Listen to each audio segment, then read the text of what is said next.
भाजपकडून काँग्रेसला सभापतीपदाचे चॉकलेट बिनविरोध निवडीसाठी केलेल्या मदतीची परतफेड. प्रभाग समिती 1चे सभापतीपद बहाल. महापौर उपमहापौर स्थायी समिती सभापतीसह अन्य सभापती निवडीत काँग्रेसने भाजपसमोर सपशेल माघार घेत बिनविरोध निवडी केल्या. याचे बक्षीस म्हणून भाजपने काँग्रेसला प्रभाग समिती क्रमांक 1चे सभापतीपद देत चॉकलेट दिले.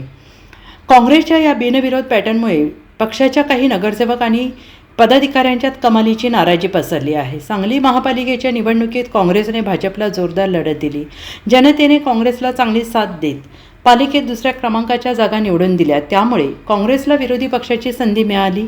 मात्र महापालिकेत काँग्रेस विरोधी पक्षाची भूमिका न बजावता सत्ताधारी भाजपसोबत अंडरस्टँडिंगचे राजकारण करत आहे. काँग्रेसने प्रथम महापौर उपमहापौर निवडीसाठी उमेदवारी अर्ज न भरता भाजपसमोर नांगी टाकले. त्यामुळे महापौर धीरज सूर्यवंशी आणि उपमहापौर गजानन मगदुम यांच्या निवडीकडे बिनविरोध झाल्या.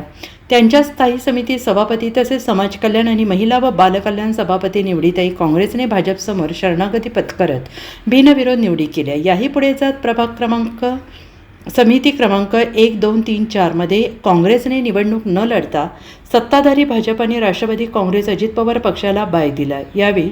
यातील प्रभाग समिती क्रमांक 3 मध्ये काँग्रेसने कमी असल्याने त्यांनी अर्ज दाखल केला नव्हता. महापालिकेत काँग्रेस आणि राष्ट्रवादी शरद पवार पक्ष विरोधात आहे. यातील राष्ट्रवादी शरद पवार पक्षाचे अवघे 3 सदस्य आहेत. त्यामुळे त्यांचे सत्तेबरोबर जाणे एक वेळ समजू शकते. मात्र 18 सदस्यांसह दुसऱ्या क्रमांकावर असलेल्या काँग्रेसने सत्ताधारी भाजपबरोबर केलेली सलगी जनतेला रुचणारी नाही. सभापती निवडीत काँग्रेसकडे भलेही संख्याबळ कमी नसेल पण पक्षीय नैतिकता बाळगून सत्ताधाऱ्यांना तेही देशभर काँग्रेसला चळवळीपळ करणाऱ्या भाजपला विरोध करण्यासाठी तरी निवडणूक लढणे अपेक्षित होते. मात्र तसे घडले नाही.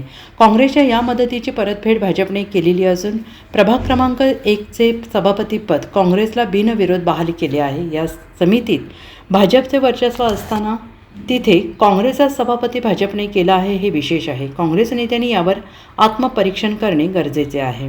Bureau report SBN Marathi, Sangli.